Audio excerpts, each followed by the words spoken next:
Welcome back to the CyberRoadster. So on the diffuser, these fins right here, I kind of downsized a little bit, kind of brought them in, changed them a bunch of different times, and I perfected it just to use two. I want to just simplify it, and now that's foam, just painted black foam, the fin. So it's good to go. I'm gonna start making them from the ABS. Let's do it.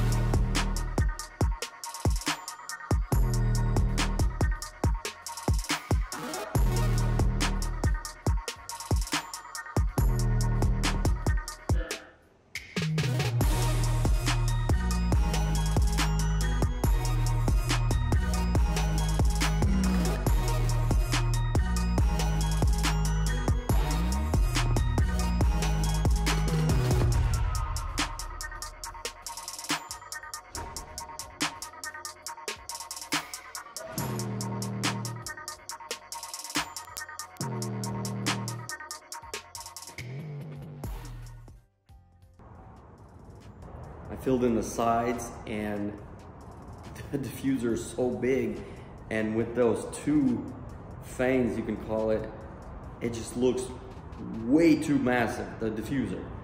It looks too plain.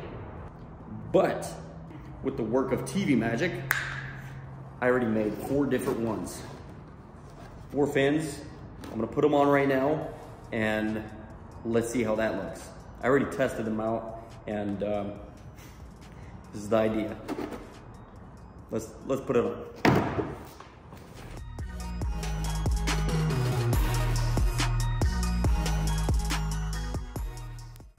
All right, I think I fixed it. Look at that. Hold on, I gotta turn on the lights. Hold on.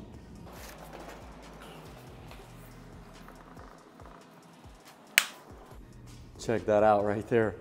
With the lights on, diffuser is looking very proper.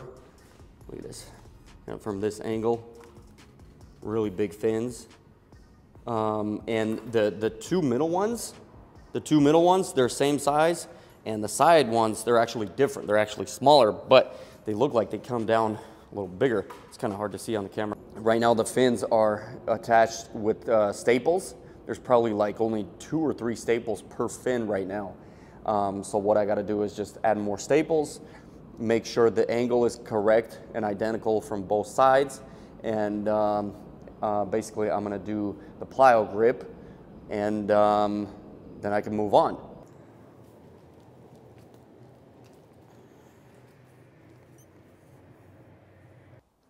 All right, I'm back at the shop. What happened was I got hit with some crazy fever. I was out for 5 days, like 2 days. I couldn't even lift my phone. I was laying in bed. I felt like I was dying. It was the weirdest thing. I got hit so hard. Anyway, to recap, okay, so that bumper, the first FRS, yes, the first FRS bumper. What happened was all the cuts I did a cut on the left side. Look at this, the bumper's off right now. I'm gonna show you this. It looks really rough.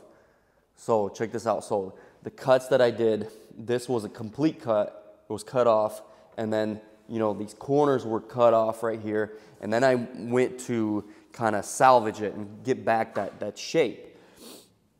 And then, not to mention, the bumper was, the bumper originally had damage already, like accident damage, this FRS bumper, which didn't help. Not an excuse, but definitely it made it harder. And so long story short, I rushed it, and I kind of did it backwards. What I should have done is basically put the 2 sides on. I should have put the 2 sides on. You see how it was completely split, and you got these small sections of the bumper just remaining, and you're trying to make a bumper from that, you know what I mean? So what I should have did was I should have made the diffuser first, but what I did was I made the top part first. I covered everything up, and then I was like, okay, that's cool, and then I went top down. I should have went from bottom up. And again, you know, it's something that I've never done before. Anyway, I did this bumper, you know, I started, you know, I took it outside. I wanted to see what it looks like, kind of like when I'm driving around a little bit. And when I brought it in towards the end of the day, I noticed the left side looked completely different. And I was like, wait, what? Am I tripping? Did I not tighten something on the bottom? Because the diffuser, on the diffuser in the bottom, there's 4 10mm bolts. It wasn't screwed in, but it was like barely. Screwed it in, didn't make a difference. And I was like, oh my God. So basically what I did was, like I said, I should have went from the bottom up. And and this right here, there's a cross piece. See this cross piece right here, it looks kind of crap, it looks kind of dirty right now. But this cross piece, this is a fiberglass. I already cut it all up, cut pieces off, but it went all the way to the side, and that's to hold, you know, that piece that's just sitting kind of freely where the tire is, so it won't wobble, you know, when I'm driving, and it makes it really, really rigid. This is already after the fact where I put this zip tie, I cut it, I tried to fix it, and then it, you know, it came to my mind. I was like, you know what, I think I'm pretty much gonna have to get a new bumper. Like, you know what, look at the positive side. There's some things that I want to fix. And for example, that sharp shoulder part right there, what I should have did is leave the round shoulder on the bumper. Just at first glance, that makes it look way better, makes it look wider.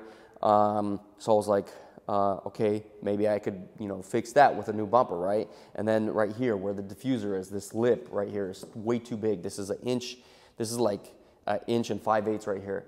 So that's something that I could have shortened. So let me show you this. Off camera, you know, so I went and bought a bumper with no damage. You know, I was like, you know what, if I'm gonna do this, I gotta do this right. Yeah, I got a different bumper, a white one, and this time I opened it up even more. On that bumper, I think it was like 10 inches. Well, this bumper, I opened it up 14 7/8, basically 15 inches, right? Look at this. This is the new one. So this is the new bumper. Kind of wide angle, kind of hard to see. It looks kind of weird. Hold on, let me put a 1 point. This is 1. So check that out. That looks freaking crazy.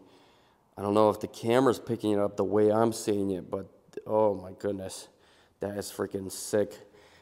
This right here, so that one on there was inch. That one on there, that lip right there where the diffuser was, that's an inch and 5/8. This is, you know, I cut this down to 1 inch, shortened that, dropped the bumper. The bumper on this reinforcement was up an inch. So this one, I lowered it. There was foam on top, lowered this. So now the diffuser is not as much as the angle. It's kind of goes down like more like that. Shortened these fins by 1 1/4 inch. Kind of brought them up more because, you know, the diffuser kind of went down and these went down. Before I cut these fins were lower than the sides, and it looked funny. I had to cut it. So basically everything got changed, dropped it, shortened. I'm gonna keep this round, and this right here, these two pieces are ABS. I was just messing with this stuff yesterday. These are just foam board pieces.